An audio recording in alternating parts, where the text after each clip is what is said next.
Yes,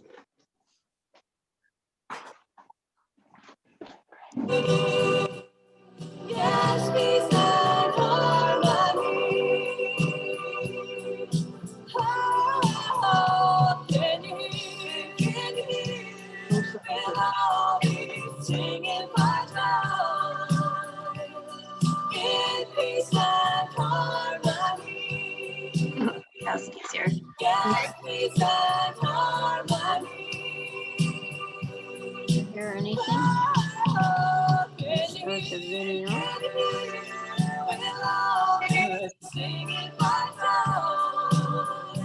There we are. We've got a background of instead of our own background. We've got that backgrounds that we chose, I guess. Or It's got maybe the I chose palm it tree. the last time we did it. Yeah, it's got the palm tree. It's all right. Good evening, everyone. My name is Julie Enzer. I am the editor turn and this down. publisher of Sinister Wisdom. If everyone would mute themselves, that would be great. We're going to get started. I'm going to tell you a couple quick things as we get started, and then we'll turn over to our conversation. It's the volume is So this evening, we're really excited to gather with you after the inauguration today. This idea for doing these intergenerational hot talks came out of one of our writing workshops that Cassie organizes. And we thought it was a great idea. We talked about it at the board meeting, and Sarah and Joan were interested in it. And all of this happened before January 6th. And then when we met, it was after January 6th, where there was an even more heightened sense of precariousness about what was happening in the United States. And we thought that having this conversation on the eve of the election would be a great way to start what we hope will be a series of conversations over this next year between and among women from different generations about the vital issues facing our communities at this time.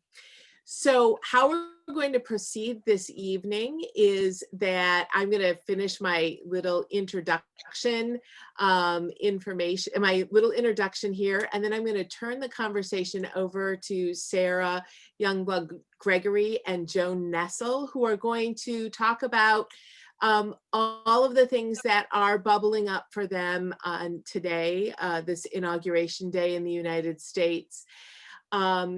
And then we're going to divide everybody that we have into breakout rooms of, I think, 3 to 4 people. This is my first time really driving Zoom with the breakout rooms, so there may be some pause and technical glitch at that point, but I'm going to try to minimize it.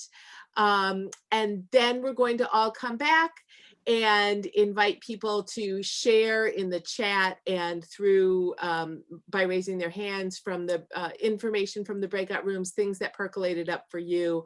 We'll wrap up at 8 o'clock by playing the L Word by Yer Girlfriend and having a little dance at our computers, and then go on for the rest of our evening. So technical things which people have discovered, please mute yourself during this first half of the conversation.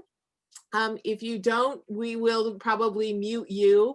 I know that Jackie's having issue with sound and cannot hear. When Joan and Sarah start, I'll get on the chat and see what I can do to help them. If you're also having technical problems, you can let me know, but great to keep muted until about 7:30. Feel free to throw comments and questions into the chat. I'll monitor that and try to lift those up as we are going on with that. One other little administrative thing, because tons of people are emailing me about the great new issue of Sinister Wisdom that is making its way out into the world. We mailed on December 29th and 30th. I have not yet heard people getting subscriber copies yet. For those of you who don't know, it's been 2 horrible months of USPS mail, as our comrades at the post office are overwhelmed by the volume of packages and by COVID. And so they are winging their way out there. Packages that I mailed in early December are just making their way to folks this week exactly. So I appreciate your patience. If you have not received Sinister Wisdom 119, To Be a Jewish Dyke in the 21st Century, by Valentine's Day, email me and I'll send you a replacement one. Things going in the mail this past week have been making it to people in 5 or 8 days, which is what I've been used to. So that's my brief statement. Still love the US Post Office, stand in all solidarity and support with them, but it's been a challenging 2 months. So I appreciate your patience and forbearance. So without further ado, I am going to turn over the conversation and spotlight the videos of Sara Youngblood Gregory and Joan Nestle. And I'm not going to give you much more of an introduction to them other than to say they are 2 board members of Sinister Wisdom from different generations, different experiences, and they're going to be talking with us this evening as we all listen in. Again, chat in the chat, provide your questions, and we'll have a broader discussion in the second half of this hour.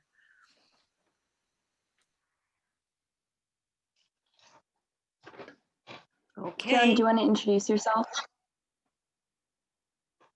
Yes, my name is Joan Nestle. What's important for this, I think, is I'm 80 years old. And I've tried to be part of liberation struggles my whole life because I needed liberation from a working class Jewish family, not liberation from them. I need, as we all did, a just society. So really all I want to say is, I co-founded the Lesbian History Archives in 1974, so we would never feel as if we had no history, because what this morning means to me, and Sara and I have not discussed anything beforehand. I don't think we even knew who was going to go first, and that's kind of wonderful. It's wonderful because it's a new path of listening and learning. So lesbians will never feel deprived because deprivation makes bad politics. So that's who I am. Thanks, Joan. Now you, Sara. My name is Sara. Most of you don't know me, I think. So for a little context, I'm a lesbian writer. That's probably the most important thing that you can know about me at the get. I have background experience as a union organizer, and right now I work for a tech company, and I do a lot of freelance writing on lesbian culture, sex writing, kink writing, disability writing, and all of those are identities that I have and that are important to me, and that I'm excited to kind of get into today as they intersect with everything that's been going on. Another important thing about me is I did not watch the inauguration for a variety of reasons. So I'm interested to see what Joan thinks, what you all think, and to kind of hear your thoughts about the inauguration, among other things. Yes. Okay, well, because this is one, it shows the difference. I watched every moment, and that meant, because I'm in Australia, it meant I stayed up the whole night because your day is my night. And that's how I grew up. I watched every bit of the McCarthy hearings when I could on little black and white televisions. I am someone who believes, for me, I need to know how history is unfolding. But something I have to add now, I came here 20 years ago, so now I even need to know more because you are living the history every moment. The air you breathed this morning, Sara, was touched with something new, but I'm a spectator in some odd way. So yeah, I watch the so-called, I don't know, you call them, CNN, you could call it. Yeah, I'm grateful that I could see and hear the commentators that I have come to trust. What was Yeah, your impression of the ceremony? Well, it was all so different. Remember, okay, I've watched every single inauguration. I watched every single convention. I mean, this is all part of political stuff. It was very different. I think we're in shock. If I don't know if we need others to talk, but just for me, Sarah, in shock at how quickly so much unraveled. And the silence and the sparsity of the celebration to me was symbolic of like ripping flesh off bone and starting again. And that's what it felt like. And all the symbolic, who sang, who spoke, the poet, the young poet. If the future means anything, it means the hope that the arts can give us. So it was a mixture of a sadness and the virus that is so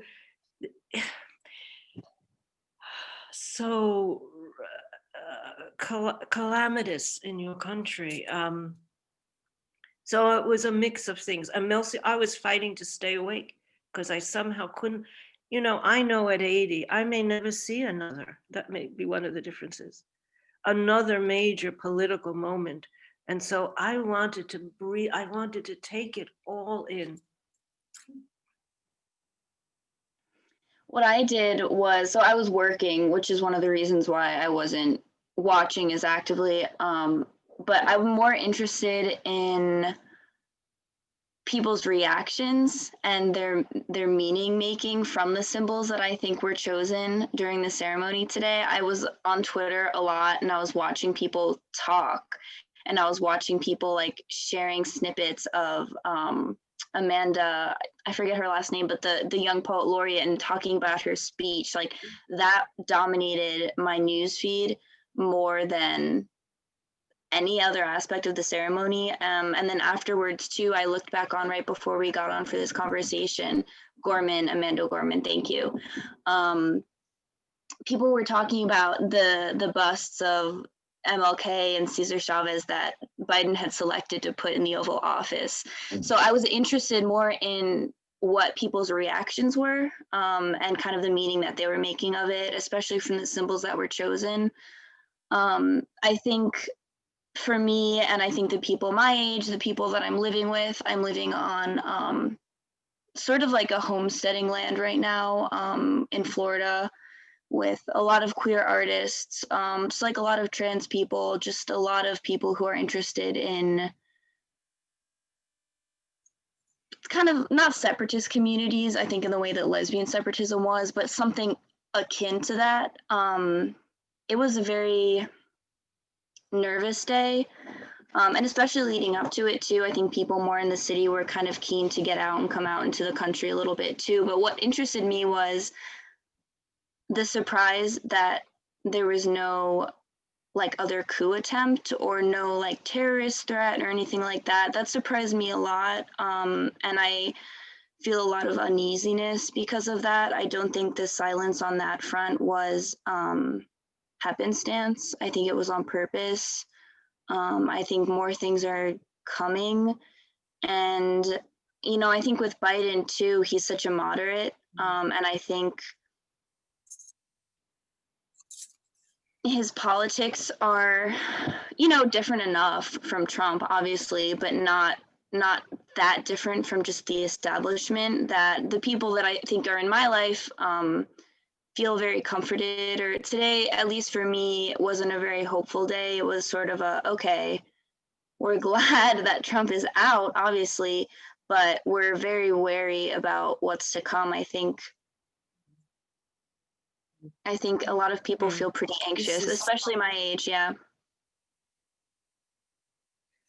This is such, this is a hard conversation to have, because we're both living with histories, and you're in the process of making a history, and I'm in the process of wrapping one up. And that's just the reality of it.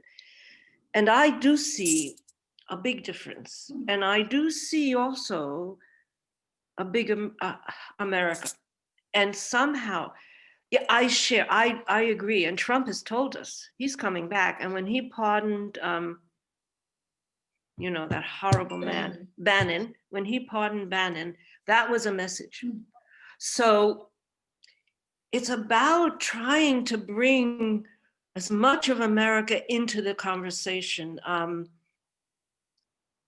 I understand. I just want to listen. I understand. I hope, how can I put it?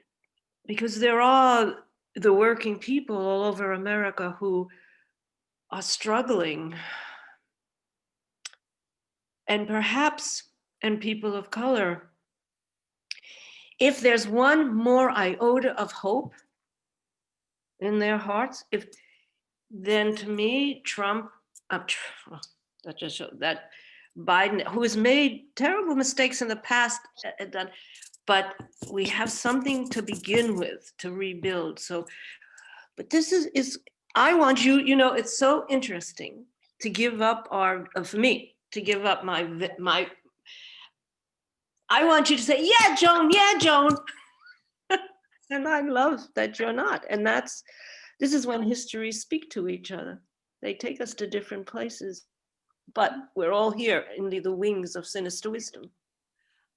If I could jump in for a minute, because as Sara was describing her experience of this day with Biden being inaugurated, I couldn't help but recall my experience when I was very close to Sara's age of Bill Clinton being inaugurated, and of having very similar feelings, as I remember them, of course, to Sara, of a real skepticism about Clinton's moderateness, and for me at the time too, of a real dissatisfaction with what mainstream politics offered to us as queer people, as a feminist, in a variety of different ways, and being somewhat interested, somewhat baffled, somewhat not understanding the excitement of people who are now my age, who were then with the age that I am now, about Clinton's inauguration after their sort of adult experiences with Reagan and Bush. So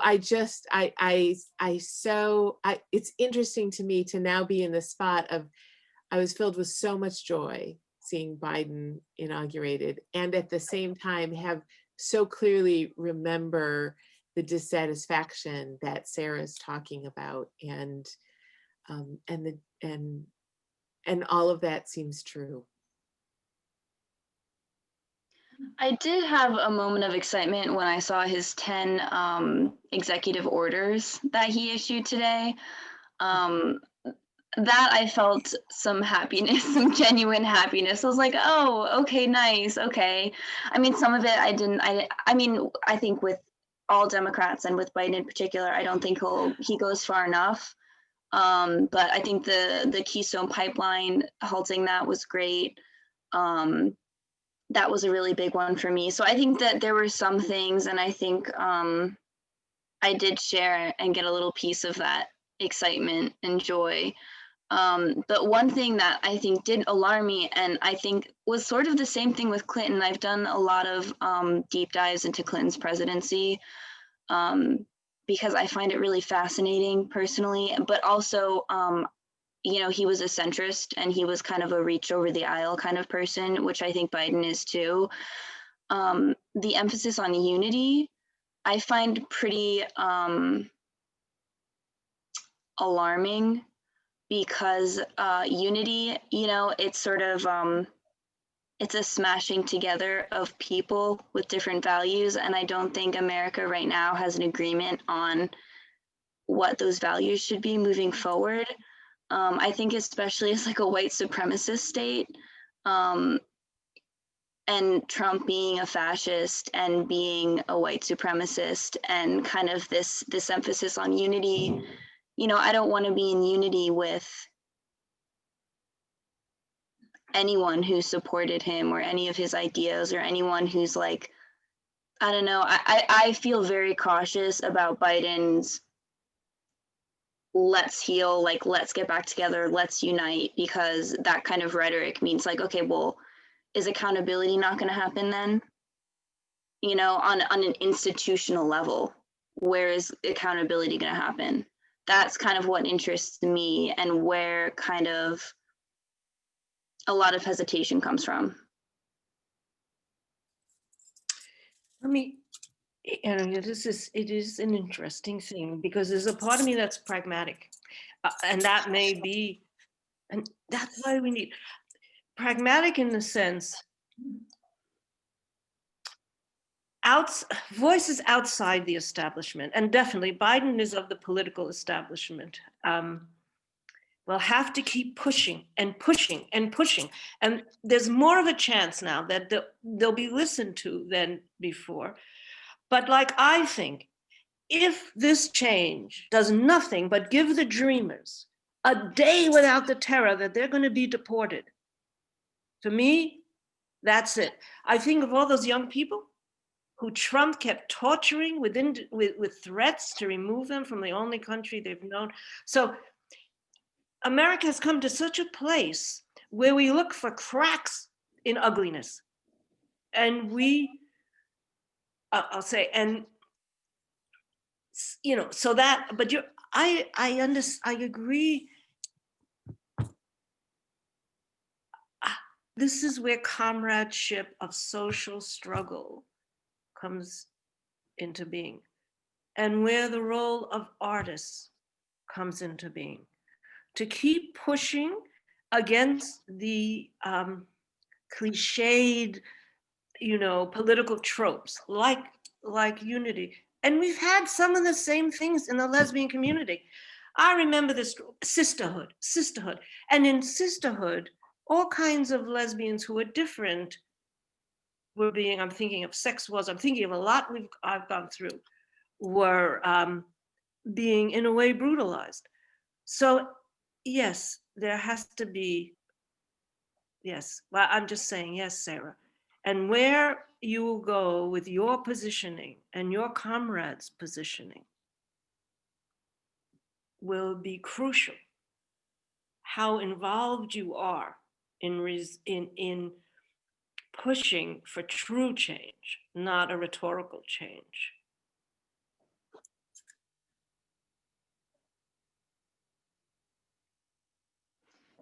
Joan, can you talk about some of the things that, you know, on like an activist kind of artist level, you know, just in your time when you were younger, like how you organized and how you kind of found your comrades?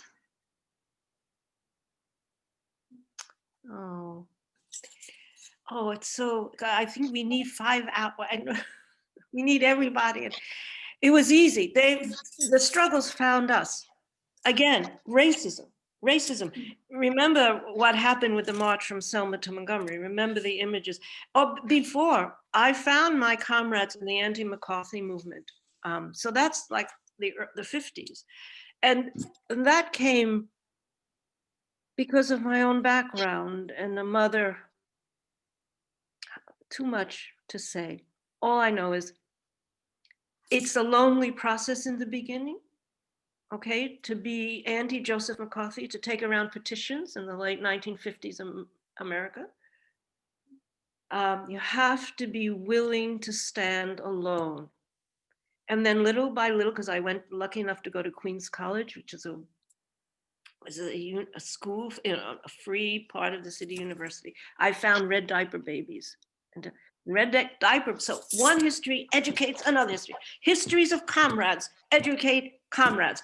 And it was, and I say comrades, yes, I'm left, but I say it in a deeper sense. Like I feel we're comrades. We may differ on many things, but we have a shared human rights vision in some way, or maybe.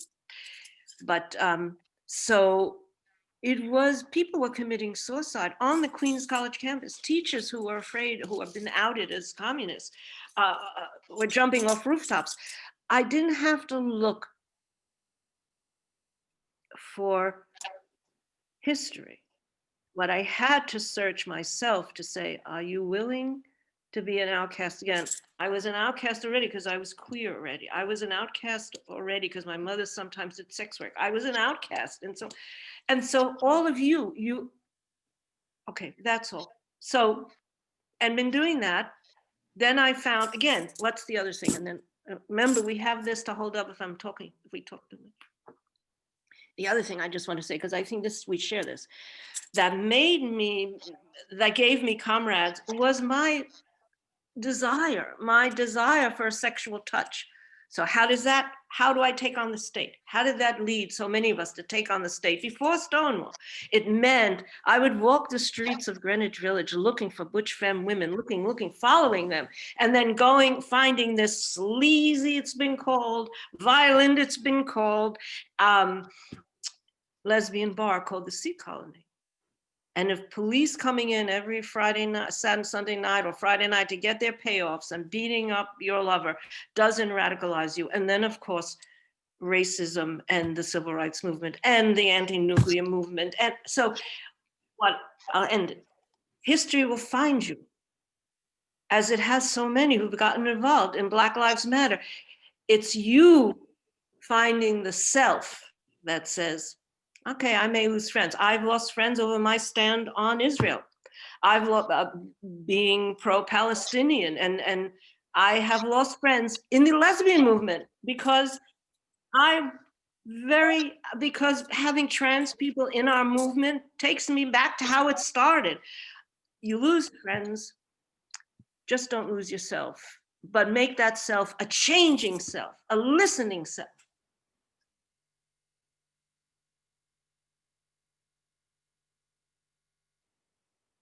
Sorry, I'm just absorbing that. Yeah, that was really helpful. I feel like I'm processing that. But I think, yeah, no, what you said really resonated with me. That really, really resonated with me. And as you were speaking, I was thinking about all the people that shaped and radicalized me and all these institutions and places I didn't see myself. And then, you know, finding people like me. And I don't know, as a femme too, and as a femme who dates and loves butch women, like it's powerful to me, you know, seeing how there's still so many echoes across like what radicalizes you and how your lovers impact you and I don't know, propel you to change things. So yeah, I really resonated with that. Desire, the need to be touched, the need to touch. I'm going to get very concrete here. I mean, specific lesbian acts, like, okay, I like going down on a lover. They not only do legs spread, the world opens up because you know you're doing something that is policed, that is, you know, obscenified, if there's such a word. And you do it because you're loving so much the centeredness that you're touching at that moment of someone you love. And these are all political acts, and we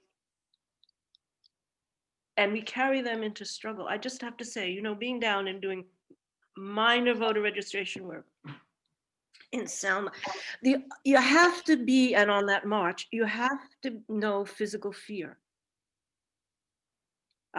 You have to know the physical fear to understand what the state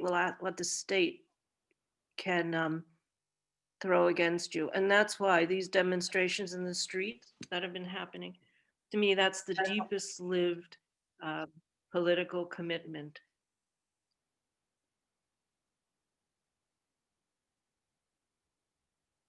I'm talking about Black Lives Matter, and then I'm talking about the anti-Trump demonstrations. And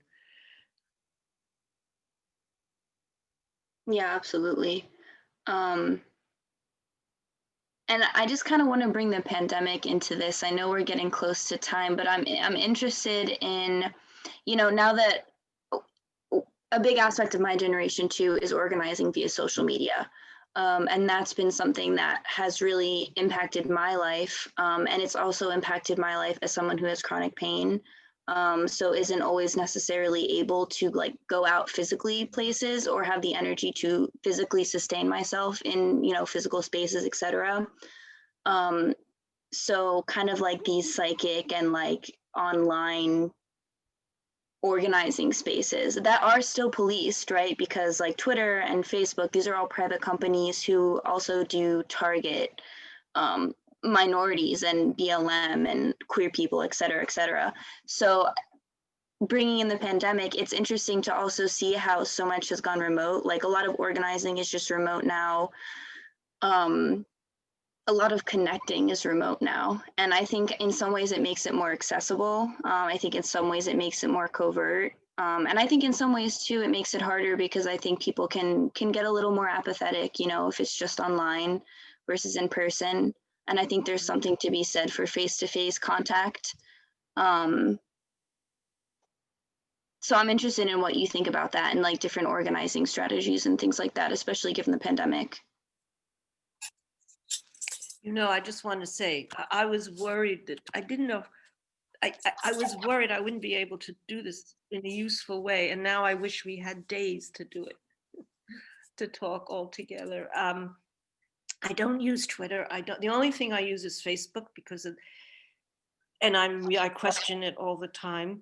But you know, I'm willing to let my time, and I don't mean this rhetorically, my time is coming to an end. That which made me, which I've tried to give back in my writing and my work with the archives, collective memory of resistance, of desire, of difference, of plenitude instead of deprivation, so we can open our community to be broader. That's what so saddens me about the tensions between the trans community and we haven't said, and I needed feminism with every breath I took. It informs everything. So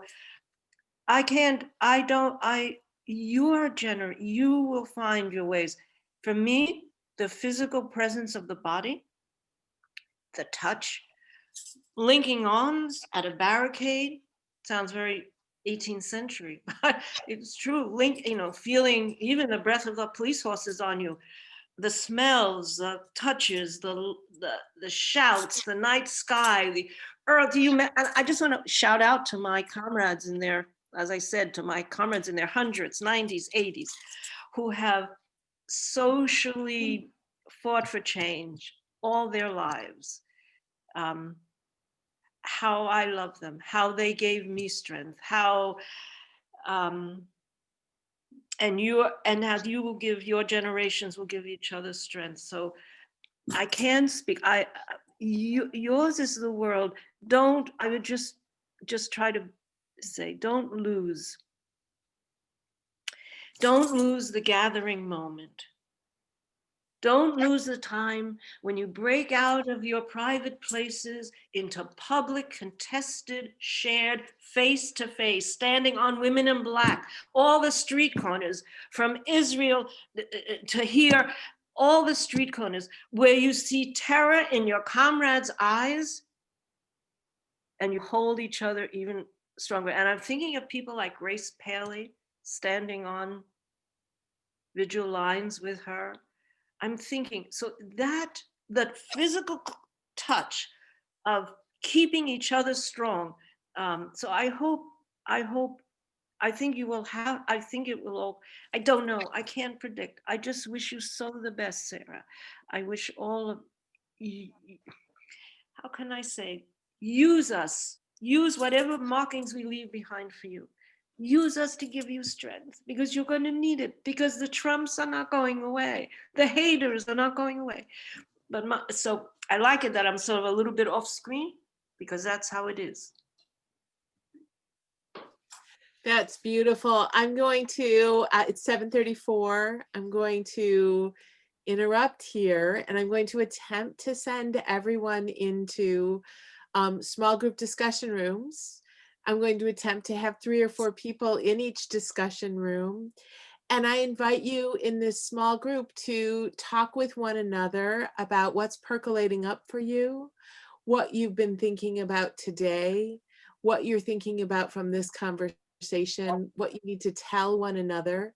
And you'll have about 8 to 10 minutes in this small group room. I'll give you a 2-minute warning, and then we'll come back and share as a large group. So here comes the magic.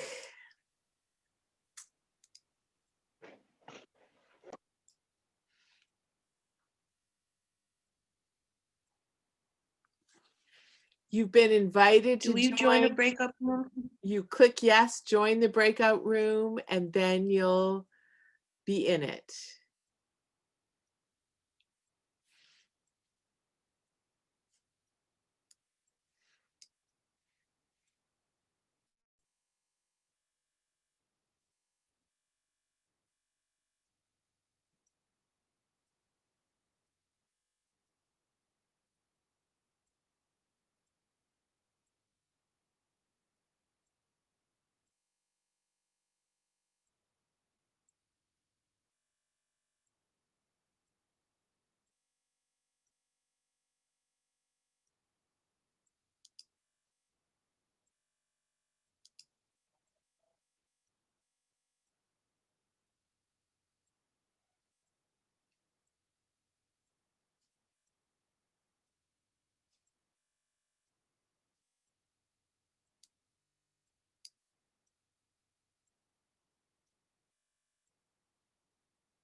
In peace and harmony.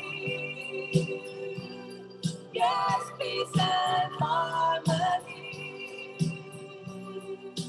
Peace and harmony.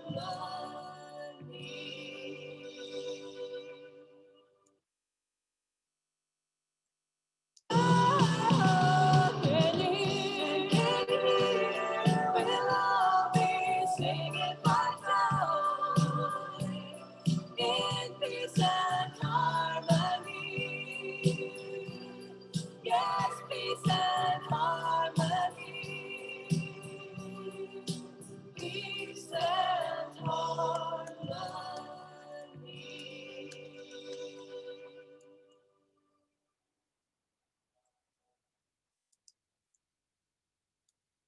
Yes, peace and harmony.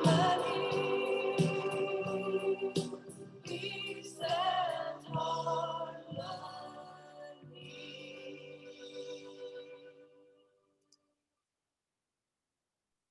Yes, we're making it back. Welcome back, everyone.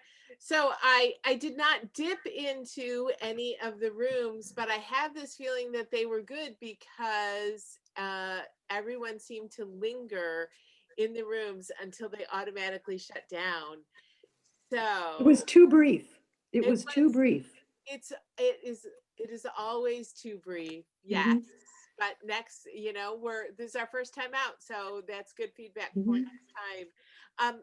I invite people, you can put comments in the chat about things that you talked about that you want to lift up for the whole group.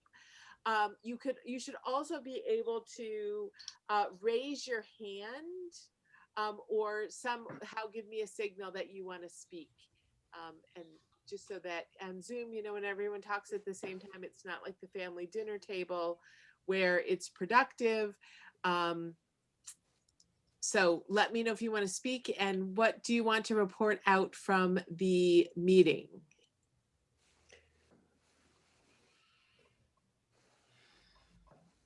Yeah, I'd like to speak. Donna, please go ahead. Hi. Yeah. Well, in my group, two of us had been around since the 70s. And we were talking about the amazing collective work that we learned to do with each other. That, there was no, I know that I had no previous experience working collectively. And I was involved with a newspaper. I was on the collective of a newspaper called Big Mama Rag in Denver, Colorado. And Tracy, who was in our group, was involved with Ain't I a Woman publication. And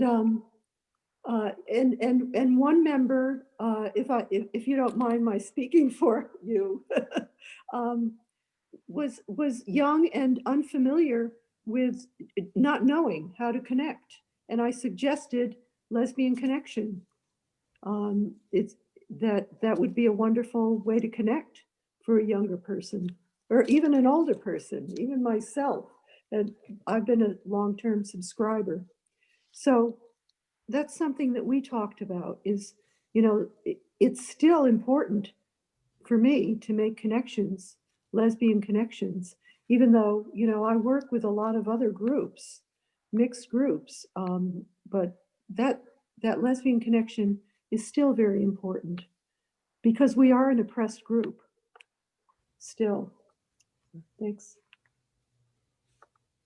To the continued question of how to make connections, how to meet people, how to find people. Another report from another group. Let's see. I see Sherry. You raising your hand. You can unmute. Okay. I don't know how well I can represent the whole group, so I hope that Eleanor and will jump in. But what I wanted to say about the inauguration is that many of us were really terrified that it wasn't going to happen. And I think we have to take into account the importance of the fact that it actually happened, that Biden wasn't killed by a sniper, and that it actually happened. And I don't think this is a contest between Biden. I didn't support Biden. I'm a Bernie person.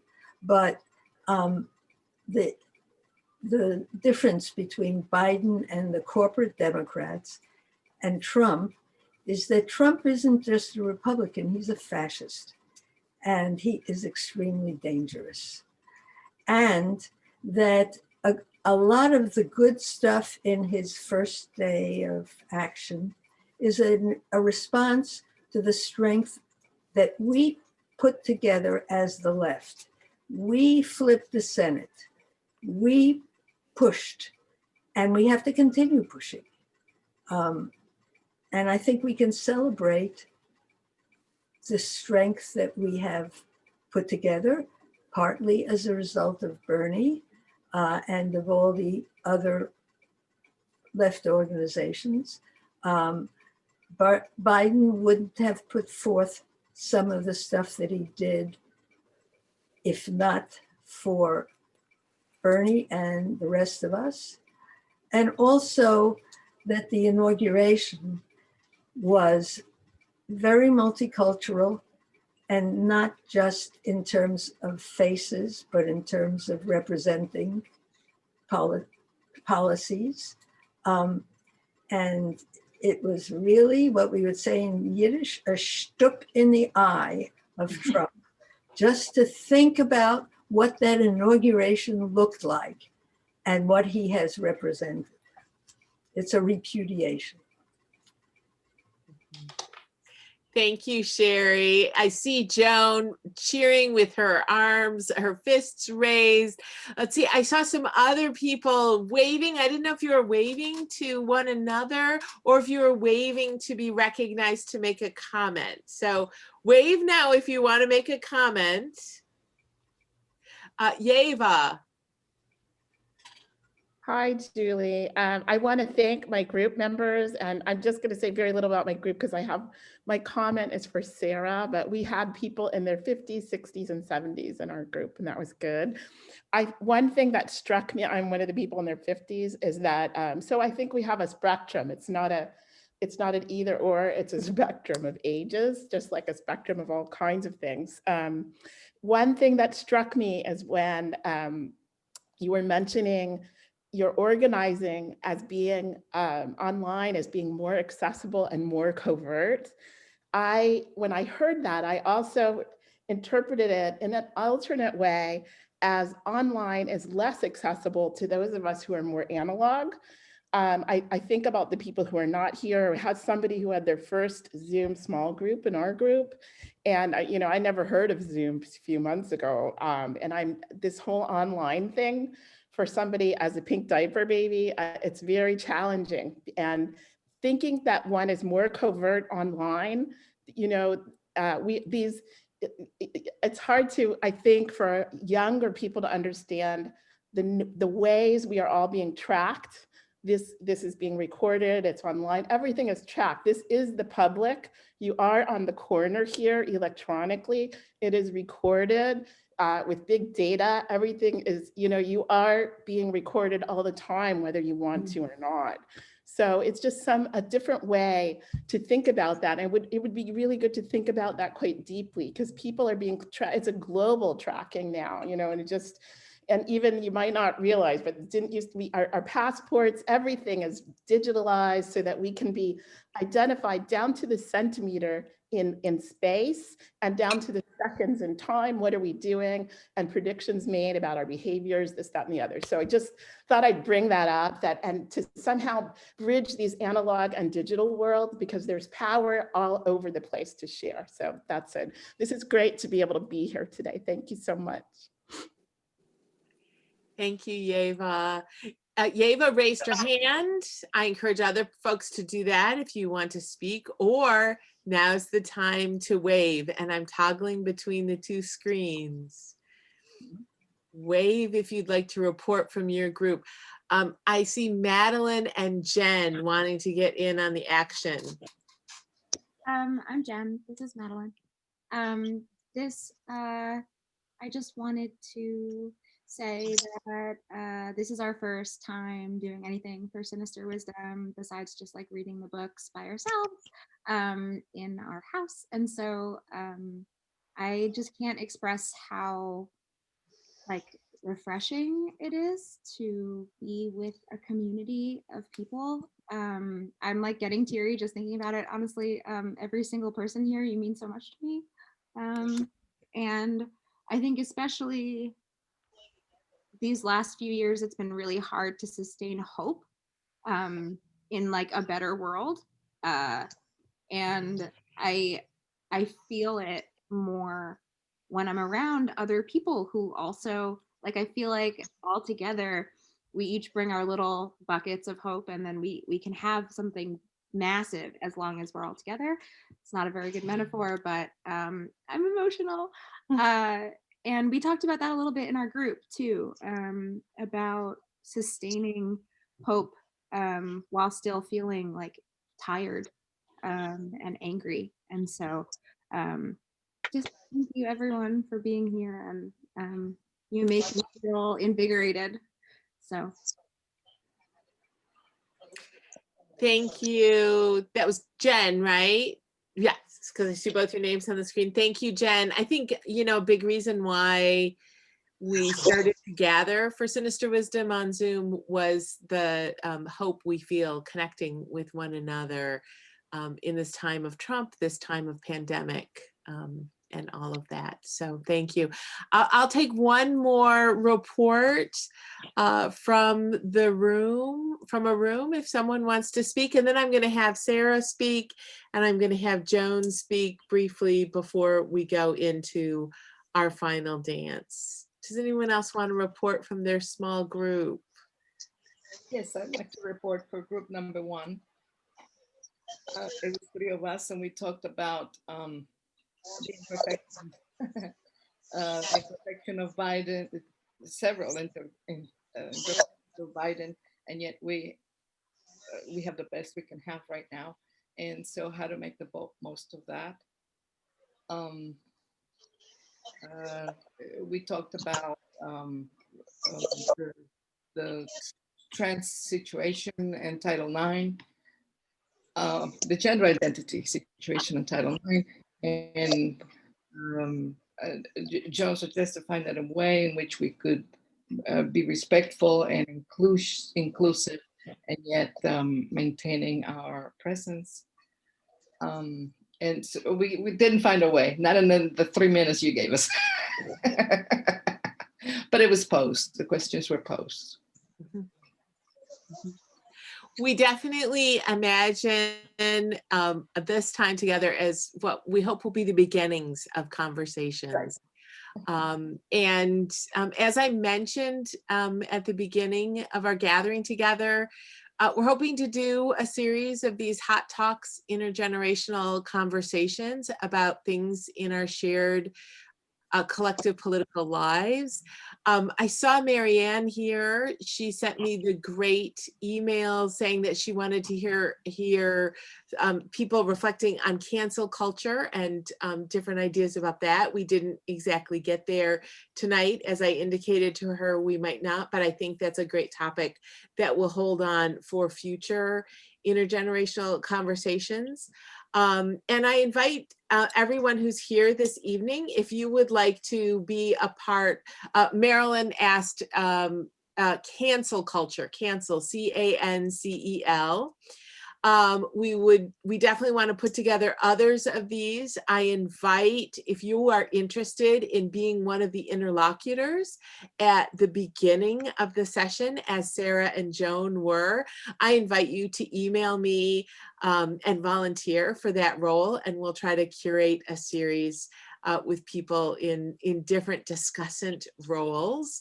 And I thank you all for coming this evening. It was a real highlight of my day. I was very worried about violence today and hoping that everything would go okay. And as it appeared to go okay, I felt even more joyful because we would be having and sharing this space all together this evening. So thank you.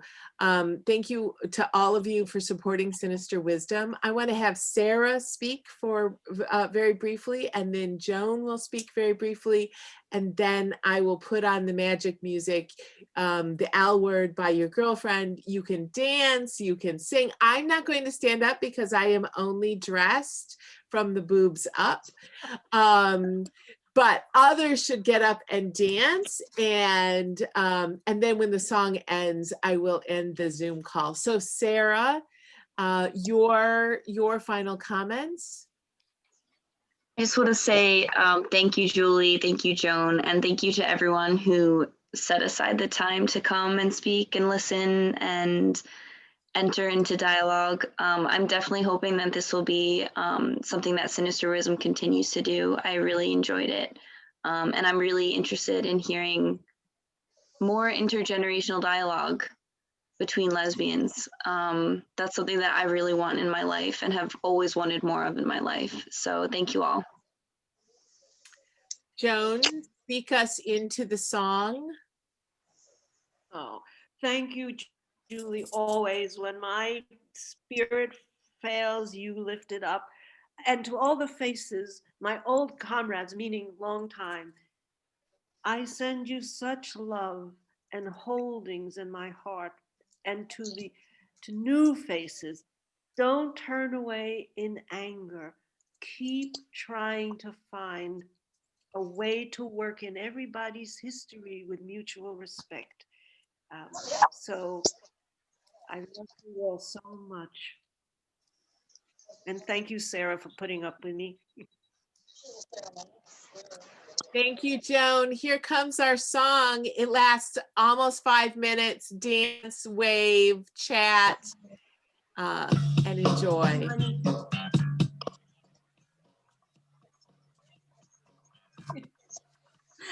You have to go down because I can't now get to dance. I'll have my cane. Wait.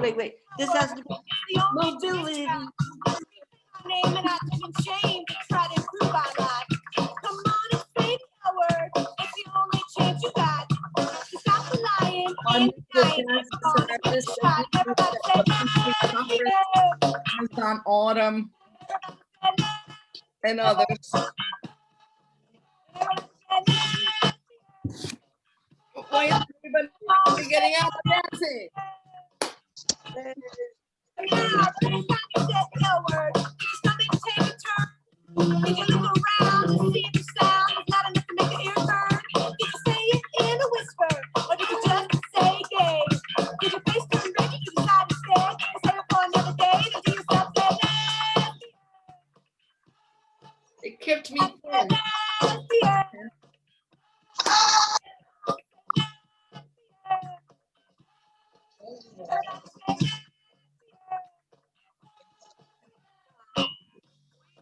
There are red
But cute.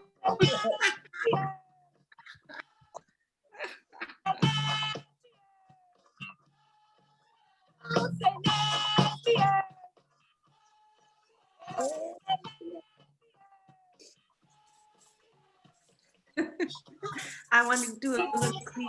Can I do cleavage? Rosita. Yes. No. Let's see if I could go back to gallery view. See what her name is. Hi, darling.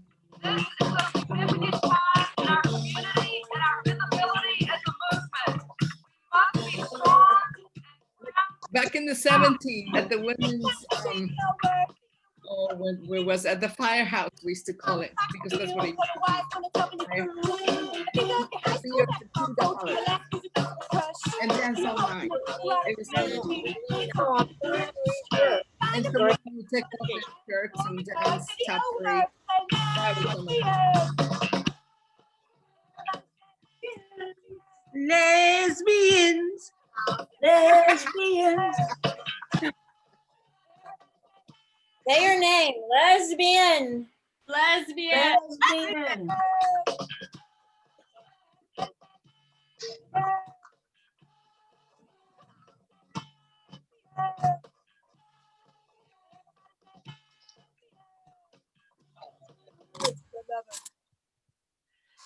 Thank you all so much. We'll see you at our next Sinister Wisdom event next Tuesday night to celebrate the launch of the new issue at 8 p.m. Eastern Time. Thank you. Thank you, Julie. Bye. Thanks.